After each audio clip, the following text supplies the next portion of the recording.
may I present to you Kevin Landis and Olympia Dukakis this evening. Kevin and Olympia. Kevin and Olympia. Olympia Dukakis and Kevin Landis. Oh, here they are. I think you're here. Yeah. Thanks, dude. Thank you. Olympia and I were chatting backstage, and I didn't even notice our cue. She's like, go, go. I know, right? Okay, now I'm totally discombobulated. Welcome, Olympia Dukakis. Aren't these good? Yeah, this is a humongous. Look at this. Thank you so much for joining us. Oh, thank you for asking me. My pleasure. As I said to several of the patrons who were here earlier, Olympia literally about an hour ago finished an epic 4.5-hour workshop with our students. And because the university was closed, we did it in my living room, which I know I will never forget. Olympia Dukakis doing. His mother has great patience. I want to start by asking you what's probably a pretty complex question, but fairly simple in many ways. You're so famous for your movie work, and I was looking over your filmography and the theater work you've done. You won an Obie Award in 1963 for Man Equals Man, Brecht. In 1987, you won an Oscar. 88, you won an Oscar for Moonstruck. Then, yeah. 89, Steel Magnolias, Look Who's Talking. Mr. Holland's Opus and Mighty Aphrodite, 95, and you just... Tales of the City. Tales of the City, yeah, absolutely. You just finished filming a piece with Bryan Cranston. You are extremely busy. And one of the things that I thought was so interesting, I wanted to ask you, the Obie came in 1963, and the Oscar in 88. You've been doing this for a long time. Yeah, I've been doing theater for a long time. What keeps bringing you back? And you've got all this success and your fame, especially after the Oscar. What brings you back to the theater? And could you talk a little bit about the difference between the two art forms as an actress? Well, what brings me back to the theater is I wouldn't know myself without the theater. I was 58 when I got the Oscar. Not the usual age to get an Oscar, but I was 58, and so I had, by that time, started 2 theaters.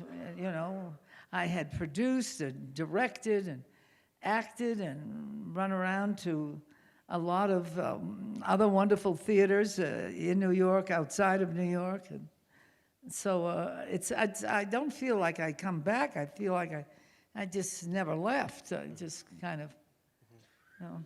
Do you find that one of the film or theater you're drawn to more? I don't want to offend anyone, but how do you? I know people ask that question. To be honest with you, they're just so different. It's like comparing, you know, not apples with oranges, but apples with underwater fish or something. I mean, it's like they're 2 very different things. That, of course, the difference is the audience. The audience isn't there for a film. You do the scenes different ways. And finally, the director and the editor, when it's all over, go into the editing room and make the story, which doesn't have to be the same story that you read and that you filmed. It can be a third story that they decide they're going to put together and do this, that, and the other thing.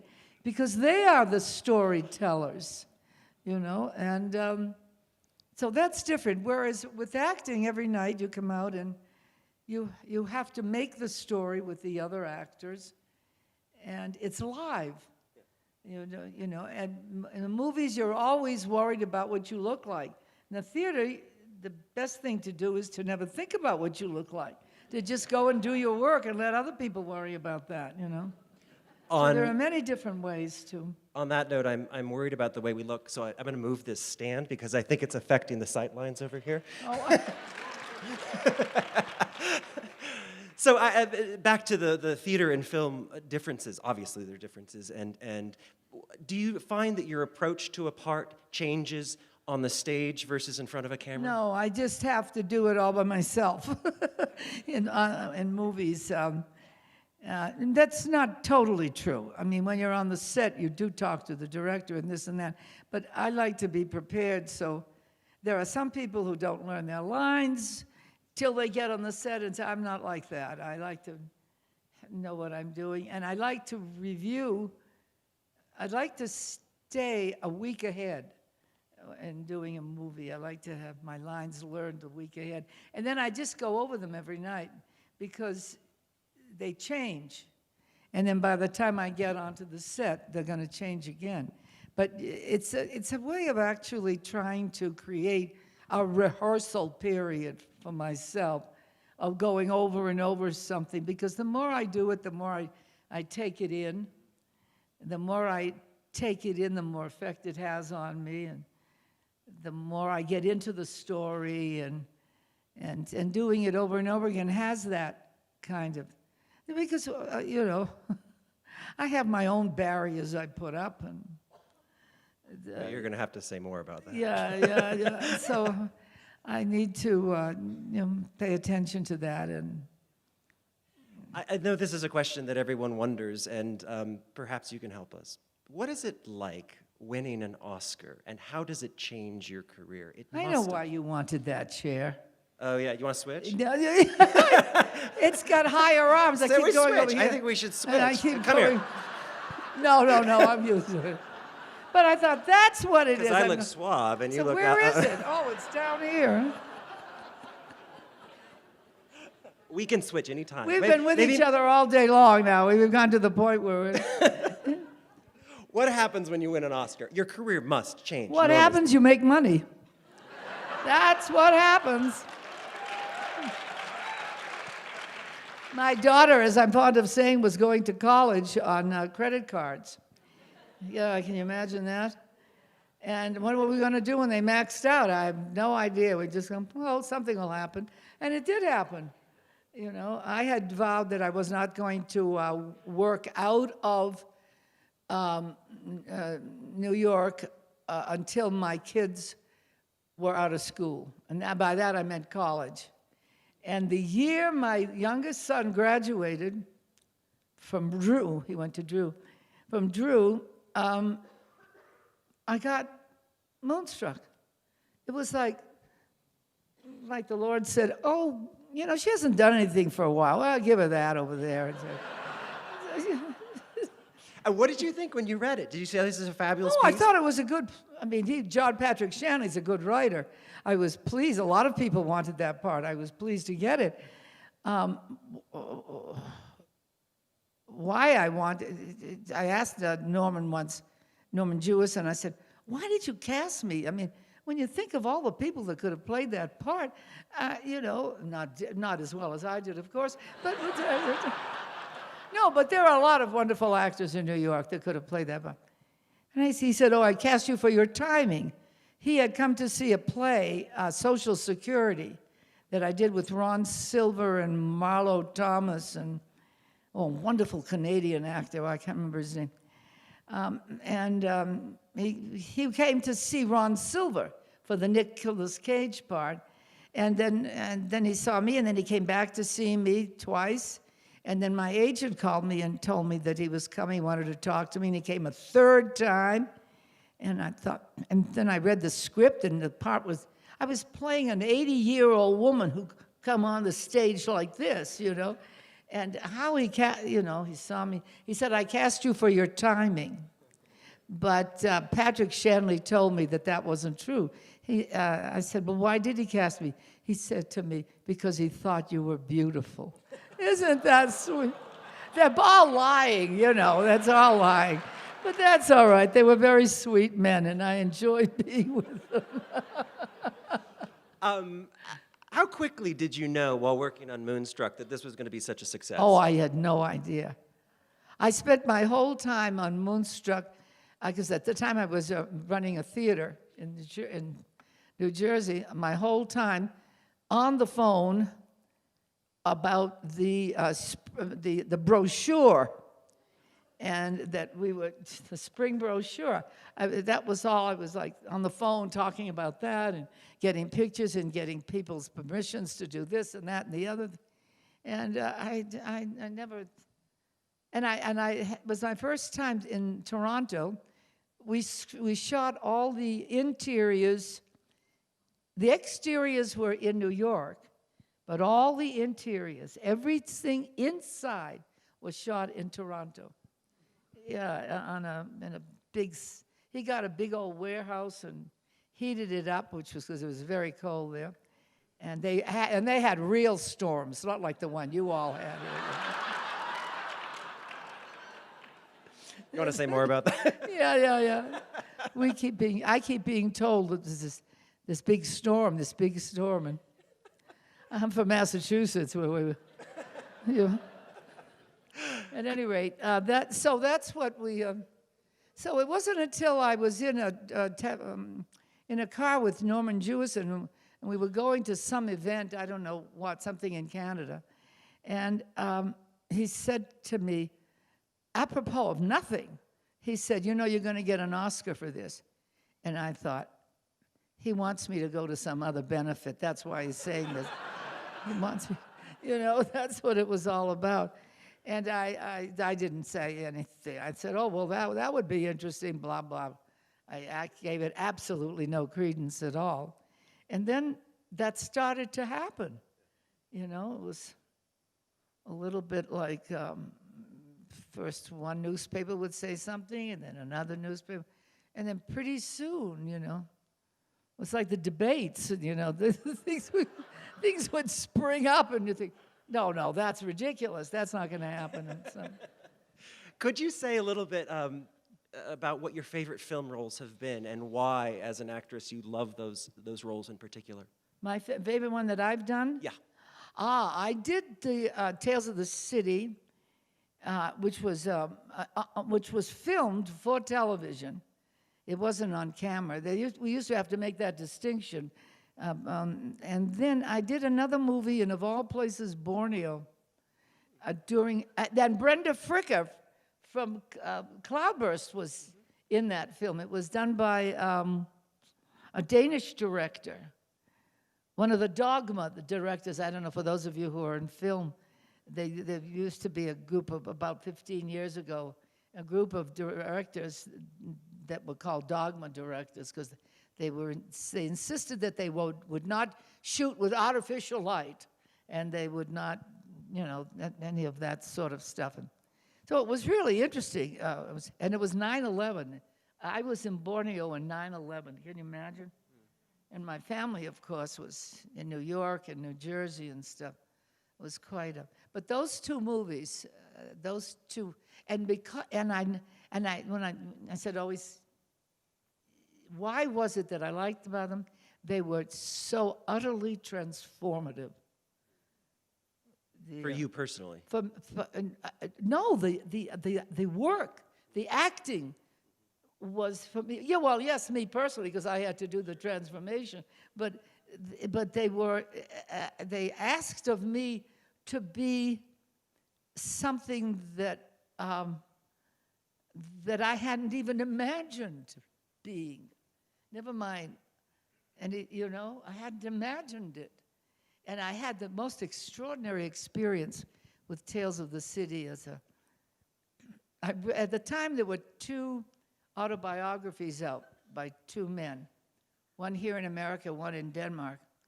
And so I read those, but then we got out to the West Coast.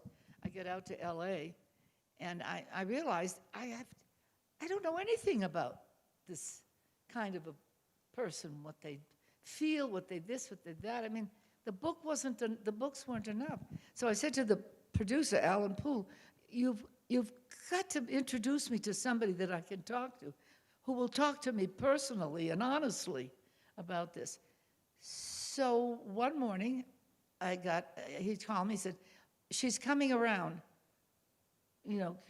She can have breakfast with you." So I quickly ran around, croissants, whatever. Door. No, I go to the door.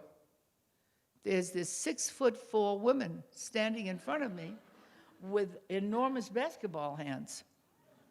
And I thought, oh, this is the transgendered from a man to a woman.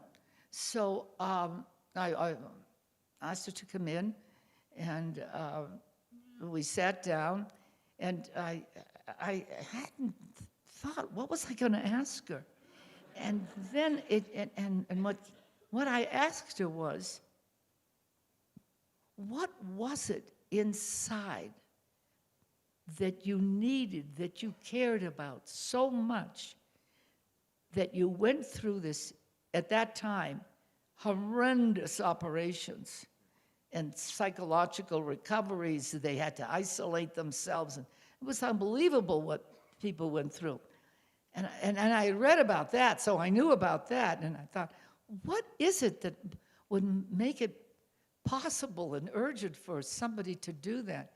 And this is what she said. I can't even say it without being moved by it. She said, all my life I yearned for the friendship of women. I was so moved by that. And I understood that. I wanted the friendship of women. I yearned for the friendship of women. It was like I made a connection with that human being at that time. And I thought, I had no idea. I'm so grateful to her for her honesty, you know, for her self-knowledge, what she had learned about herself, and that she was willing to share it with me. It was an extraordinary experience. Is that sort of, you're a champion, I think, in the LGBT community. And of course with Cloudburst, another Right. film of that ilk, that's sort of cemented your hero status in that community, I think, in some ways. Is there something that has drawn you to those sorts of stories? Or is this connection, the friendship of women? I think the community is drawn to me. Why is that? Yeah, because of, and because, I mean, I wasn't out, I had no political this or that or anything. It was a wonderful part. It was a job, you know? And then, but that, what happened was I connected with this woman, and that's what she said to me, and how it informed everything that I did on the film. And I mean, but of course, people would say to me, well, you treated her like a human being. I beg your pardon? What, she's not a human being? She wasn't I mean, it's extraordinary, and I know that's why, that I had no judgment call in it, you know. That's why a lot of, in New York, they don't let actors on juries. I don't know if you know that. Because I think they think we're too understanding and empathetic. Oh, I can understand why he did that, and I can understand why she would do that, you know. And they don't want us on juries. Yeah. Could you say a little bit about, since I just brought it up briefly, could you say a little bit about Cloudburst, since I know that was Cloudburst, Oh, Cloudburst. Have any of you seen Cloudburst? It's a fabulous piece. Could you say a little bit? Yeah. It's not well known, but it's a very important film for you. Yeah, it's a wonderful film. Unfortunately, it ran into the same distribution problems that Tales of the City ran into in this country. Tales of the City had Jesse Helms after it. And but in this, what they did was I can't even, I would tell you the distributor's name in a second if I could remember it. But at my age, I keep forgetting the names of people I don't like. And so that's what happened. So what they did was, instead of these guys selling it to distributors, they sold it. What's a movie channel that is very popular for older people? I can't remember. Lifetime. What? Lifetime? What? Lifetime? Yes, Lifetime. Lifetime. I think it was Lifetime, and Lifetime and Lifetime showed it at 3 in the morning, and at 11, and that's the second time they showed it. They showed it at 11 at night. They dared to do it. It's gotten wonderful distribution in Europe, but not here in the United States. You can get it on, I think it's on Netflix. Is it on Netflix? Yeah. Everyone go see it. It's and you can fantastic. also get it, DVD. Talk a little bit. I know you're proud of that film. Could you talk a little bit about why, what it was about that work that you connected so strongly to? What did I connect with? I connected with the characters, with the human beings. I didn't. I know what it was in the Cloudburst. She's very confrontational in Cloudburst, the character I played, and she's got a quick wit. You know what that? People who have that, I have that. Yeah, I've noticed. It's not a good thing to have, especially as you get older. It's better to walk the streets of New York and keep your mouth shut. Let me tell you. But it's like hard sometimes to do that, you know. So you recognize some of yourself in Yeah. that. Oh, sure. So, and I liked the journey she took in the film. She went from that and being confrontational, and I mean, she walks into the house and jumps on the policeman's back because she thinks he's interfering in her personal life. She does that. I mean, that's pretty bad, you know. I don't have to do that to know that's pretty bad. So she, and she goes from that to being someone who considers life, who actually steps back and is going to think about in the course of the film, you know. But she loses her partner, the wonderful Brenda Fricker. For those of you who know of her work, she was in My Left Foot. Remember, she got an Academy Award for that one. And she was in this movie of all things, as I said to you, in Borneo. I did that movie. She was in that one. We had one little scene together. And I suggested her to the director for Cloudburst. I said, you ought to get Brenda Fricker. I think she would be right for this and stuff. Well, Prologue started, of course, as a connection to theater, and we're talking a lot about film. I want to switch a little bit to talk about your career in theater. You started, could you talk about... We can switch, Olympia. I want you to pay for this. Yeah, well, I Want him to pay for it. All right. Could you talk a little bit about your early career in theater, running a theater, and what that was like? And then I want to transition in. We are talking a lot today about what you see as some of the great challenges in American theater, where we're going wrong, where we're going right. Could you talk a little bit about that? Where we're going wrong? And what Well, were we some of the talking about? concerns you have in regional theater. Oh, yes. Yeah, right. What should I start? Why don't I start with that? Things have changed. I don't know how much the audience has noticed it, but the actor in regional theater, for example, and in New York, and the playwright in regional theater in New York have been marginalized. Now, what do I mean by that? I mean that the director's concept reigns. It used to be that we talked about the work of the director, the actor, and the playwright as a collaboration. That does not happen. And because of that, people have changed how they teach acting. And I don't mean just in the studios in New York and in Los Angeles. I'm talking about universities where they've changed it so that the actor is supposed to bring to the rehearsal period skills that they use to fulfill the director's vision of the play.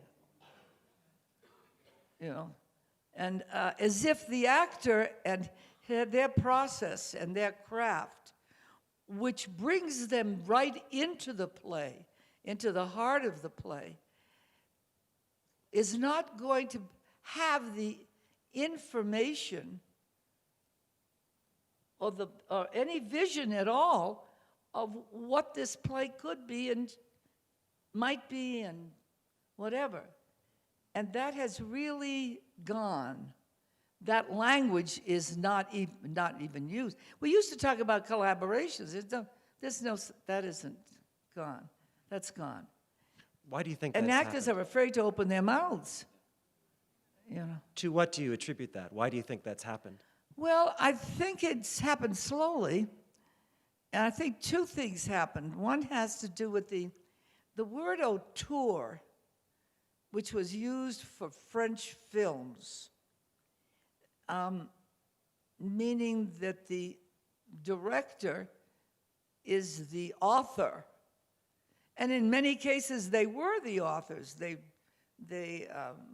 wrote the films as well as directing them. But that word, I think,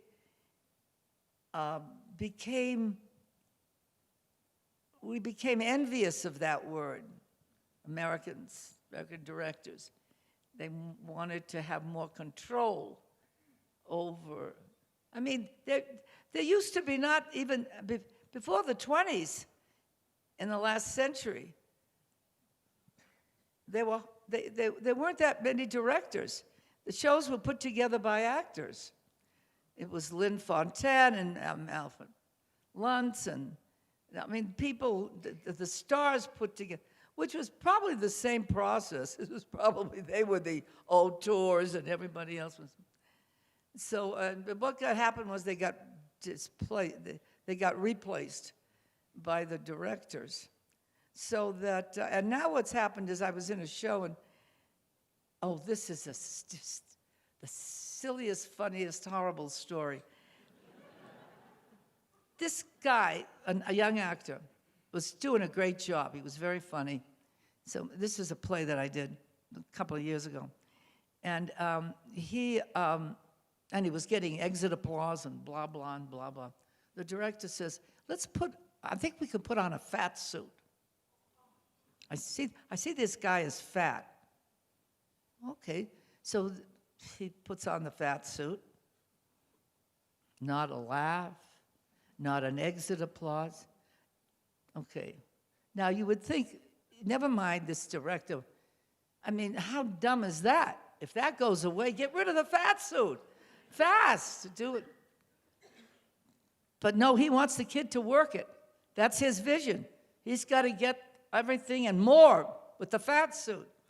So I'm looking at this poor kid, and I taught at NYU for many, many years. So I went over to him, and I didn't teach this guy, but I said, look, you got to speak up. You got to go to him and tell him it's not working for you. Another actor it might work for. I'm not saying it wouldn't work, but this actor wasn't working for. You got to go and oh, no, I can't. I said, why can't you speak up? And he said, you don't know what's going on now. I said, why? He said, if you open your mouth, they think you're trouble, and you take up time, and they don't want you, and they're afraid they're going to lose money with you there taking up all this. And I'm listening to this, and I thought, oh my God, this is a nightmare. All right, so I said, what the hell, what have I got to lose? I'm going to go to the director. I'm going to tell him. I figure, oh, he's a young actor, blah, blah, blah, blah. So I go to the director and I say, look, I said, the kid won't open his mouth, but he's not getting the laughs. Let him get rid of the fat suit.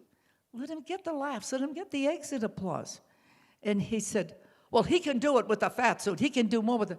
I said, you think so, but he can't. He doesn't think so. Unless you convince him and show him, he's not going to be able to. So, of course, he didn't want that. He wanted the kid to. So, but he does get rid of the fat suit. You know, the laughs come back, blah, blah, blah, blah. He says, okay, now that you've got it, we'll put the fat suit on. And the kid did it.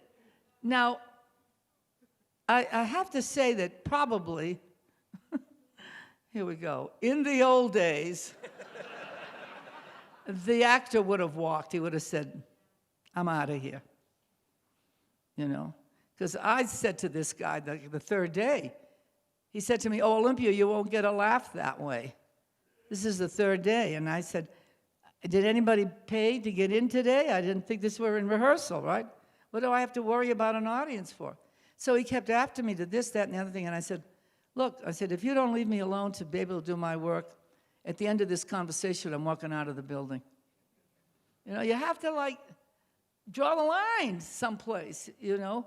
Even if you're wrong, if you think that, if you feel that, if it's your conviction, you got to do it and find out in your way that you were wrong or whatever. I mean, someplace, but actors are too frightened now. They're too frightened of losing. They won't open their mouths. They're too, it's like, I mean, I don't know what goes on all over the country. I know New York. I know some regional theaters. But it's really, that's my answer to your... Who are the directors in theater that you love working for? And could you talk about it a little Oh, bit? I've had wonderful directors. Jerry Friedman, Carrie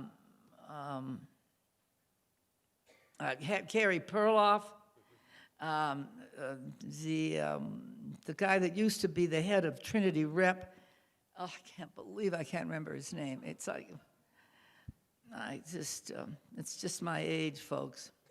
That's, But what is it about these certain directors? They I were mean, it sounds like they give you leeway to try. well, the question of the play and what it's about, and everybody comes in with ideas, of course, and part of the problem, you see, with plays is that you can't wait too long for your ideas because it costs money.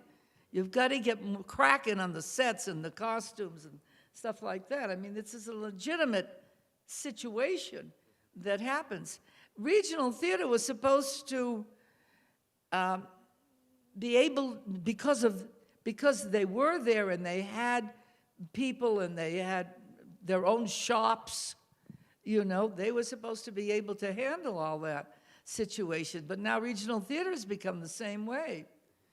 You know, in New York, you have to rent out shops to build your sets and everything like that, and the time of the costume designers, and I mean, it's all logged in. I mean, you can understand why they would have the complaints, but regional theater should be able to have more flexibility. I'm gonna, by the way, in a few minutes, I'm gonna turn it over to the audience. So if you have questions, I know Scott will Can be we put the walking around. lights up a little We'll bit? put the lights up here, and Scott's gonna run around with playing Oprah for us today. But I have to ask, I would be remiss not to, because not only some of the work we did this afternoon, but also your heritage. The ancient Greek texts are very important to you. And we have this discussion a lot in Colorado Springs. They're so rarely done. Right. Could you talk a little bit about the Greek works that you've done and why they're so important? Right. Well, I mean, Carrie Perloff did not train as a director. Carrie Perloff, who runs the ACT, and she didn't train as a director. And when she was first starting out, that was obvious, I'll tell you. But she was a classicist, and that was obvious. And so when she decided she was going to do the classics, she had people around her that she could get a hold of, certain dramaturgs. Helena Foley was the one and I mean, I still call her from time to time so that was, she did Hecuba, that was the first thing, and I've done Hecuba 3 times, twice at ACT and once up at Williamstown. And that's when it, no, you know when it began? When I was a graduate student at Boston University, we had to put together programs. We had to do 3 projects, one from the classics, one contemporary, and one contemporary foreign plays. And you had to do it yourself. You had to produce it yourself. You had to find the director. You did a cut of the play. You didn't do the whole play. And I chose to do Clytemnestra in Agamemnon. I just remembered that. I started actually earlier than that. And I remember being very excited. I don't know if I was any good at it at all, but I enjoyed doing it. You know, it was like wonderful to do. What do you like about it? What is it about the Greek classics that draws you? Well, a lot of it has to do with what the Greeks cared about. And a lot of that has to do with what I heard growing up. And I don't mean about the Greek plays, although my father was in his own way a bit of a scholar. It had to do with justice. It had to do what they felt was unjust and just, coming out of the Ottoman Empire, coming out of the Second World War. You know, Germany was forgiven its, what is it? Not retributions. What is that word? Reparations. They didn't have to give the Greeks reparations. And one of the reasons why was that they wanted to control Greece, because the peninsula had become communist. If those of you who are right here remember that they went from Yugoslavia, Albania, Bulgaria, Hungary. They've all it was coming down, and they did not want Greece to be that way. So they sent a lot of. They sent the Marshall Plan over. Truman was very involved. But unfortunately, the people who were in a position to run Greece at the time were all, well, what do I know? They say that they were all, but a good number of them were collaborators. And they got the money. And they put it in their pockets. So, you know, the Greeks, after 400 years of slavery in the Ottoman Empire, their only thing about governments and people over them is to get as much in their pockets as they can. That's their idea of survival. And indeed it was, you know, they survived. So, now how did I get off on this? Well, we got to get back to ancient Greece. So the what? Your ancient Greece and your drawing. Ancient Greece. Oh yeah, ancient Greece. You got a few millennia here.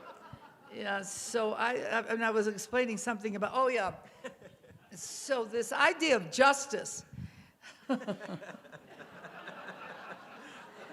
The idea of justice, and as one of the students said today, when do people feel the need for justice? And she said, when they experience loss and humiliation, when they feel that their country is becoming pernicious. That's when these things come up. The Greeks has as much trouble with justice as we do. How to get it. It was, in Greece, of course, everyone was equal under the law. It was a democracy, except the 1% was there in Greece. They called them oligarchies. We tend to use that word from time to time in this country. So how could people get justice? How could you wrestle the country away from the tyrants? And as I explained today, the tyrant, for example, in Agamemnon,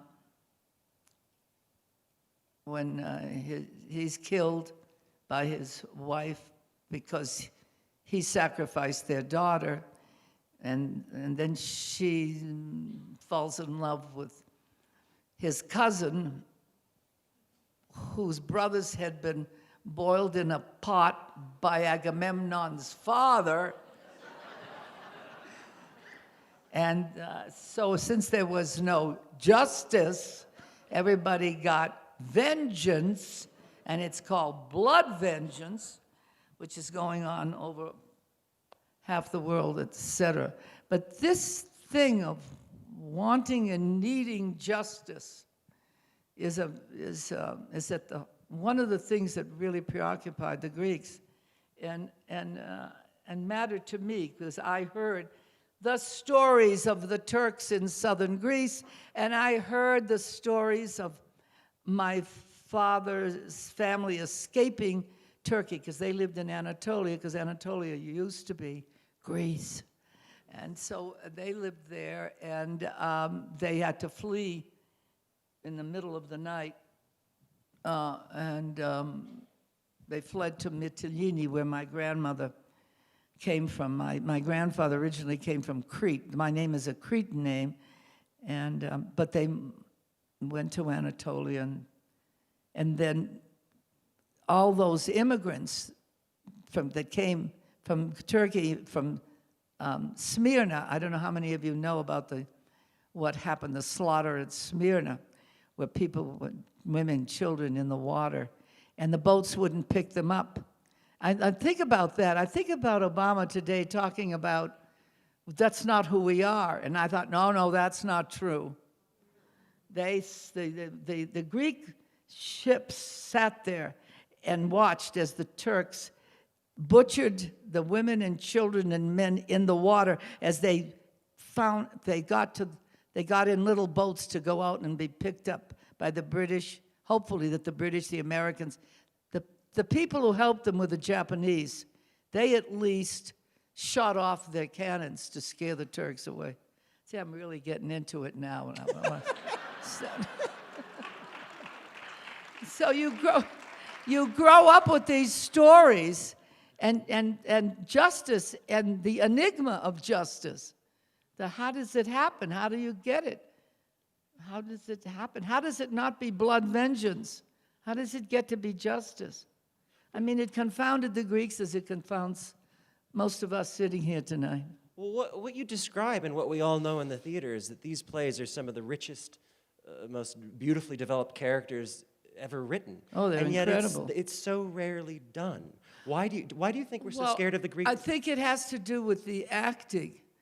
I think what happens is that we here in America look at long speeches, and I'm talking 3 pages. Whoop, whoop, whoop, 3 pages. And we think we had to have a thrust and an energy, instead of understanding that character is working their way moment by moment through their own life with words. The words, and that's what Carrie Perloff won. Carrie Perloff is one of the most process-oriented people. She processes by talking. I don't know if you know people like that, who they have to talk something out to get to the end of it, to understand what it is. They don't sit down and they don't think about it.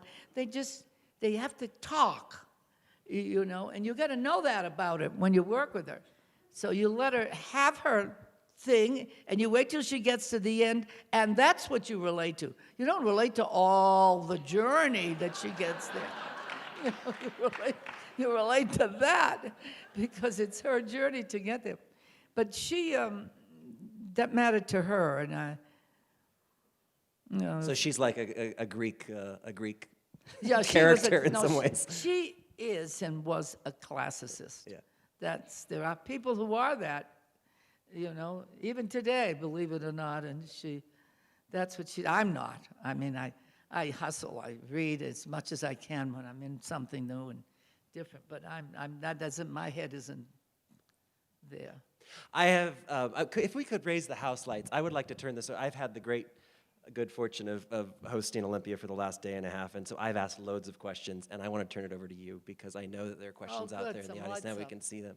If there is a question, Scott there has a microphone, and he'd be happy to move around. And there's one up here. They're all okay. Hands are going up. Here we go. Second row. Coming this way. Excuse me.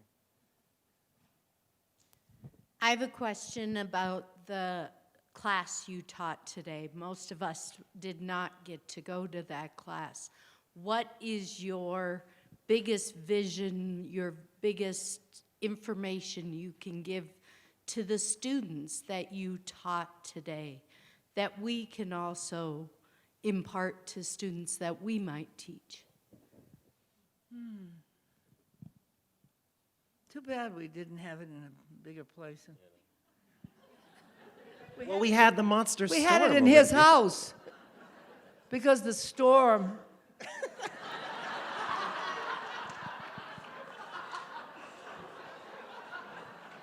All right. No, I'm sorry. I'm joking around here. What would I say is that to not forget that that the first thing you do as an actor is you get into the story. We're all there to tell the story. So what the story is for your character is what you need to connect with. And how do you do that? Not by making decisions, but by taking in the text and letting the text have its way with you. And then discovering what's important. And you're the one that's playing it, so it's got to be to you. What's important to that character, and what is their obstacle that they're dealing with, and it's the story. Everybody comes to the theater to get involved in a story. Oh, that wonderful poem. You know that poem by Lorca? Oh, I'll tell it to you. The poem, the song, the picture is water, drawn from the well of the people, and should be given back to them in a cup of beauty, so that in drinking, they will know themselves. I just love that. I think in the end, I think in the end, we all come together here to know ourselves in a way that is safe. I mean, the play has a beginning, a middle, and an end. And it's all been laid down, and nobody's going to do anything different, most of the time at least. And so you can sit back and in the darkness with other human beings, recover, experience, or remember, or engage, act, I don't know what verbs you want to use, but with our own humanity, the lack of it, the presence of it,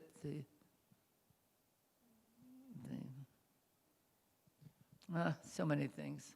Other questions? Yeah, right over here. What was your biggest challenge being a woman in the entertainment industry, and how did you overcome that to be so successful?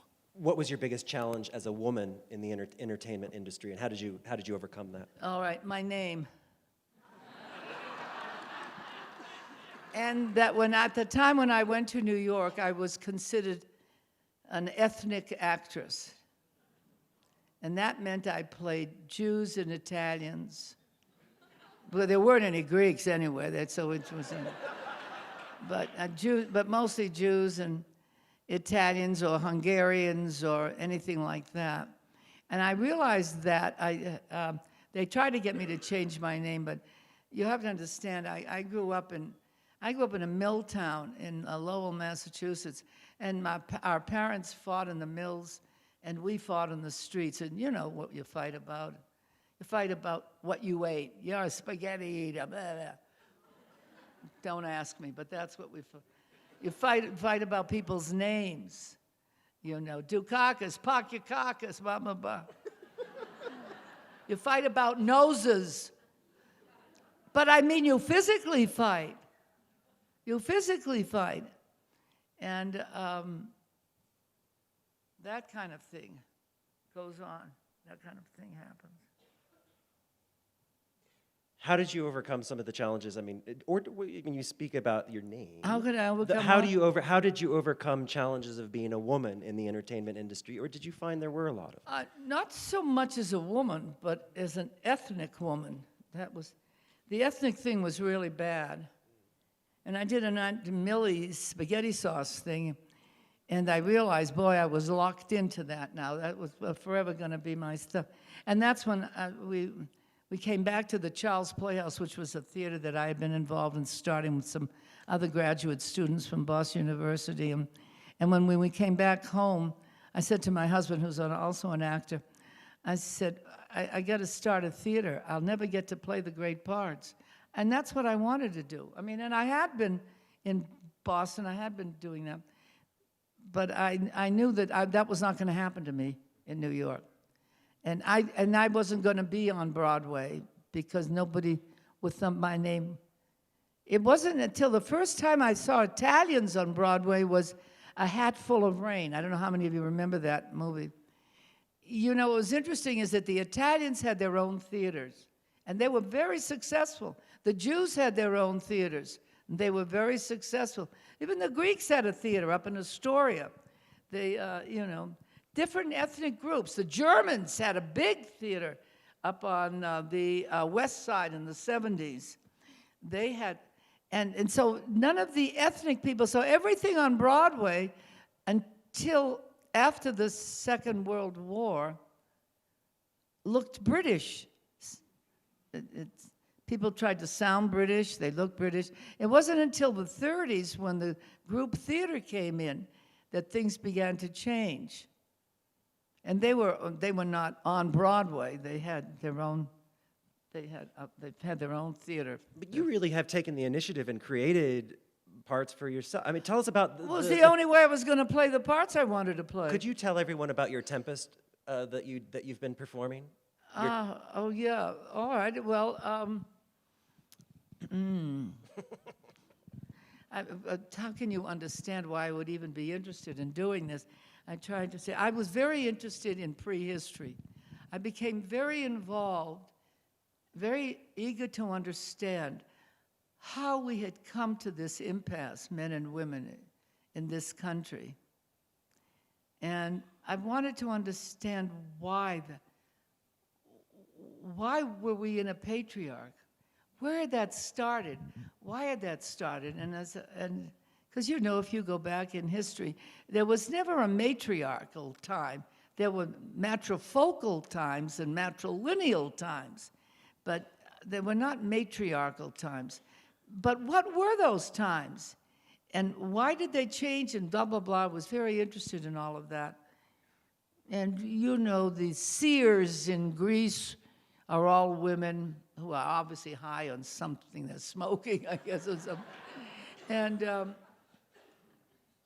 not only in Greece, but all over the world. I was just telling somebody today that there are a group of women in the Western, oh yes, was it Murray? What was Murray, yeah. He's from Scotland, right? I think so. Are you from Scotland, Murray? Yeah. Yeah. There's a group of women in the western part of northern Scotland, and another group of women out in Korea that believe they can change weather, which is what Prospero does. He changes weather. Now, what do you suppose Prospero, sitting there, studying, and his brother taking over, what was he studying?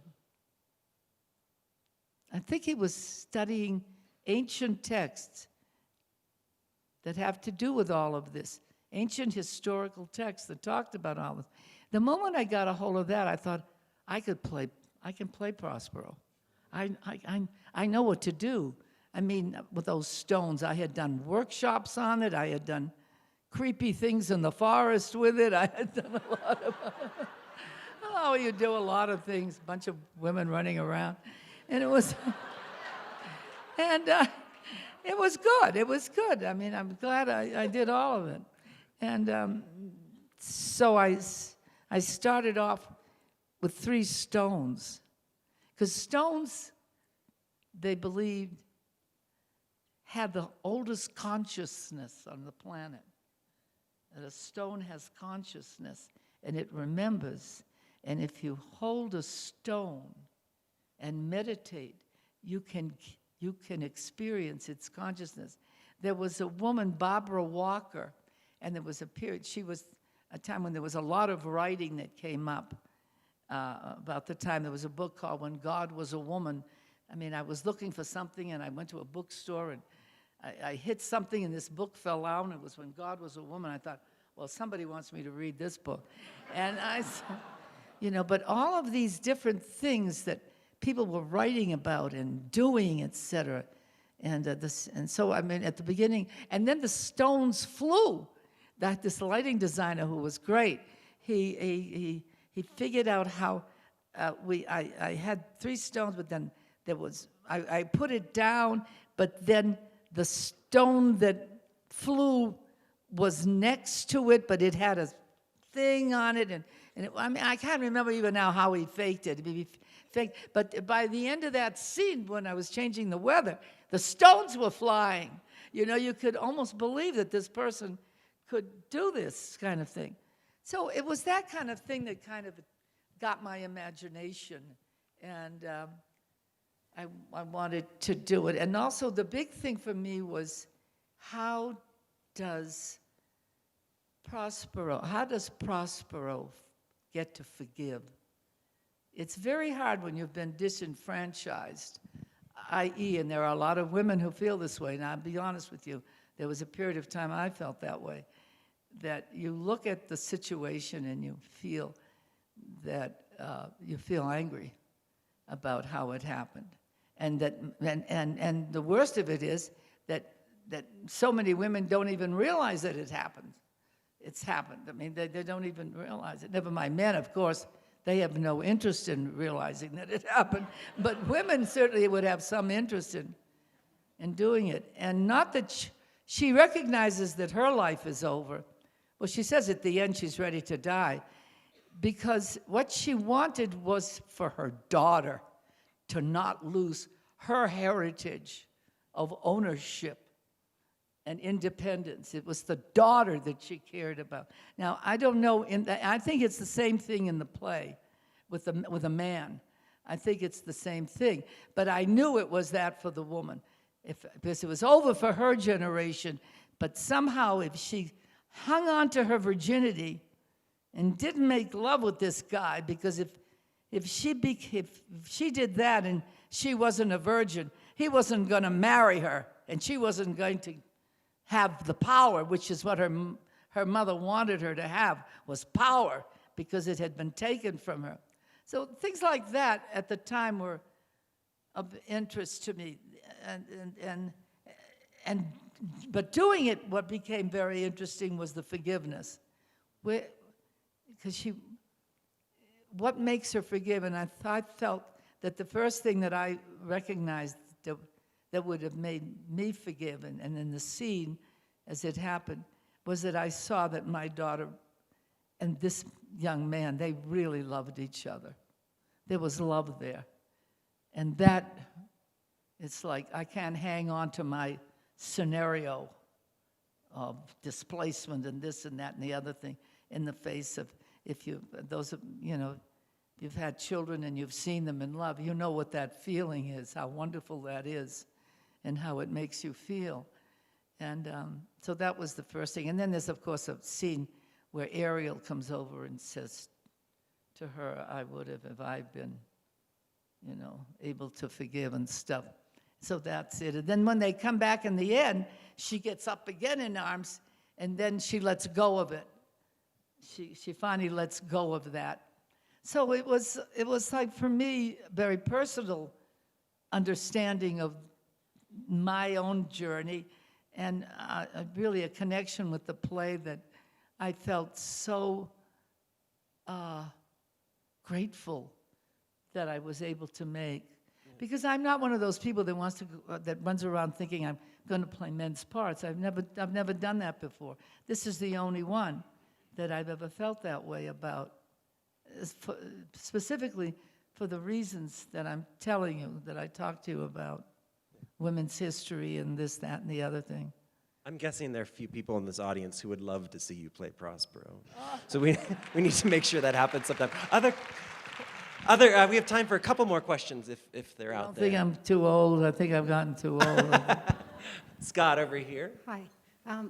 Was there a definite point in your life where you understood that to be an actor is a call on your life?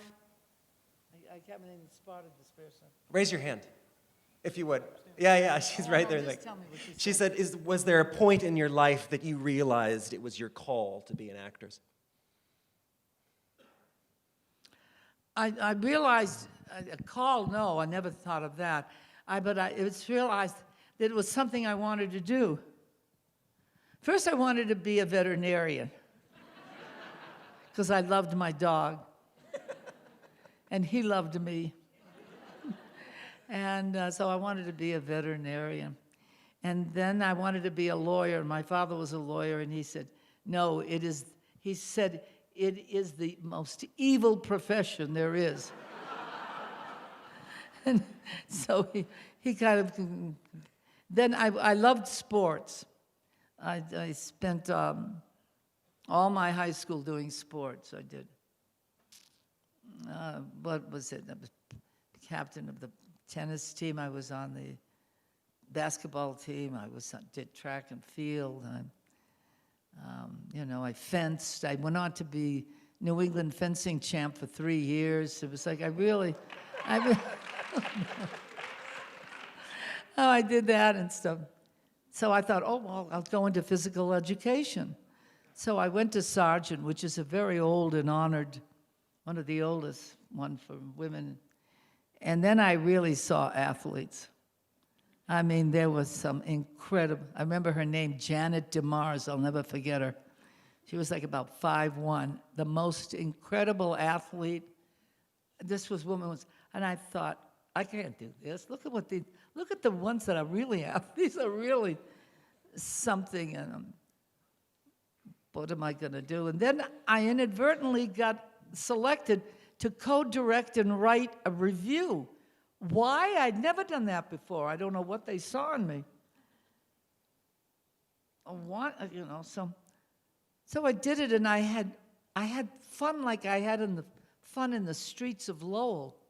I was like, I felt an energy. I was involved. It was many different things that I didn't know, but that I realized I didn't. I knew how to tell them to make an entrance, but where did that come from? I didn't have any. Well, at the moment, I figured out, whoa, this is the best way to do it, or that's the best. So then, of course, I wanted to change. I was already on work scholarship, and my brother was now ready to go to college, and my mother sat me down and she said, "You can't do this. You can't do it. If you want this, you have to do it yourself." So there was a physical therapy major in the school. So I switched. I wrote the National Foundation of Infantile Paralysis, and they gave me scholarship for the last 2 years. I was very good in physiology, and I got good recommendations from those teachers. And so they gave me the scholarship, and I got out, and then I had to work. I did 4 polio epidemics, one after the other for 2 years. Got a case of non-paralytic polio in, where was I? In West Virginia when I got that one. Saved my money and went back to school. And that was how it all, so I don't know. I thought I wanted to be a director. I thought that's what I was going to be, a director or something. And then I got there and I started to act, and I liked acting. It just emerged. It wasn't something I decided. It all kind of emerged slowly.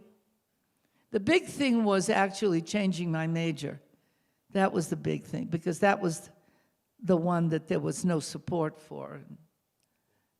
So that was. Question over here. Yes, what role did you didn't get that you really wanted to, and is there an actor that you didn't work with that you would like to? Did you get that? What role that you didn't get would you really like to play that you haven't played? And was there, and say the second part again? An actor that you would like to work with? Actor, yeah. Well, I never played Electra.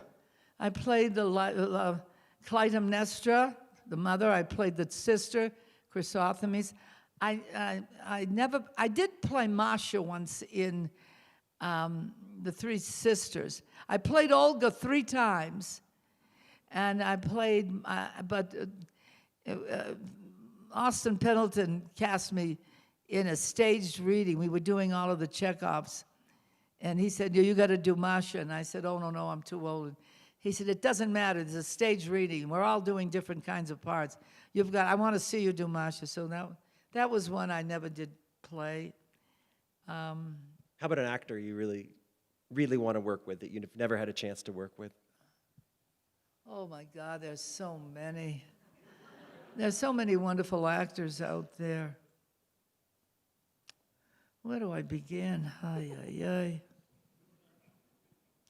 In movies and plays, it's like,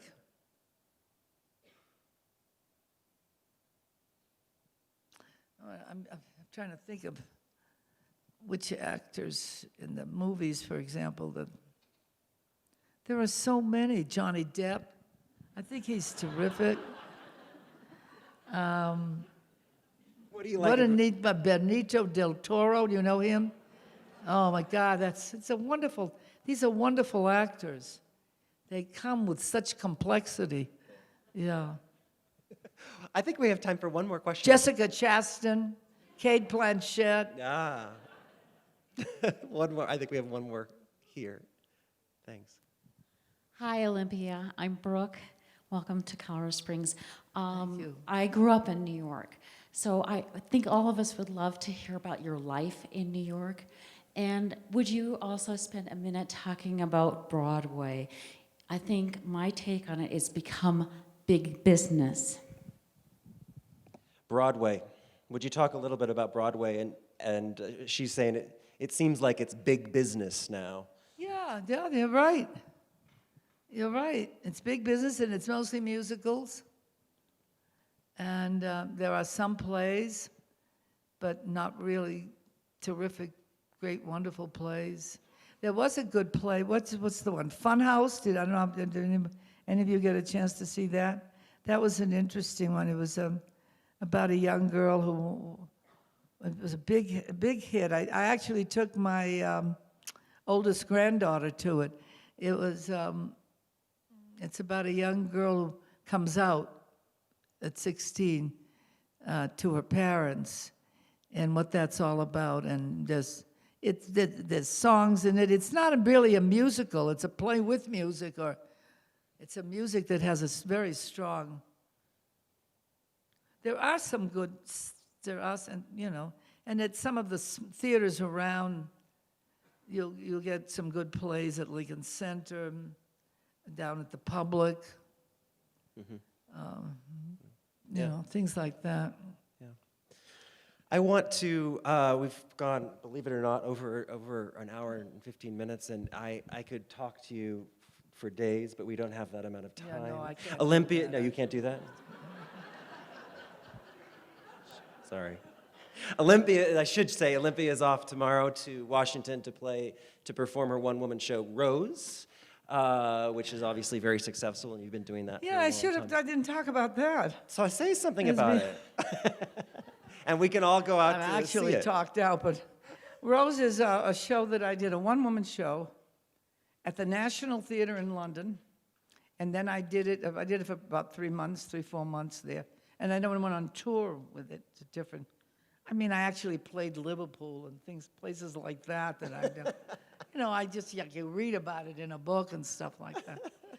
Bristol and stuff. And then we did it in New York for about 3 months, and now I do it around the country. And it's about a woman who survived the Second World War, hiding in the subways, and goes to Israel, but meets an American sailor, falls in love, and comes to America with him, and lives in America. And her son goes to Israel, and his grandson shoots a Palestinian girl, and she is sitting Shiva for the Palestinian girl. And that, of course, outrages her son and creates, and there's nobody else in the play, just Rose sitting on a bench talking to the audience. And she tells you about the phone call and everything like that.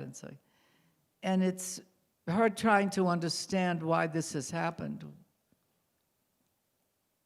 And given what they went through and what they dreamed of, and et cetera, et cetera. And her own little girl was shot by a Ukrainian soldier during the Second World War. And her husband was sent to the camps, and she tells you about how she meets up with him in Nevada someplace or whatever, and how they don't even acknowledge each other. They know they recognize each other, but they don't acknowledge each other, which has something to do with not wanting to acknowledge, of course, the extent of the terrible damage that happened to Jews and the tremendous need they have for a homeland and what happened to their psyche. It's a really fascinating play, and it totally changed me as an actress. It's one of those things, and it changed this.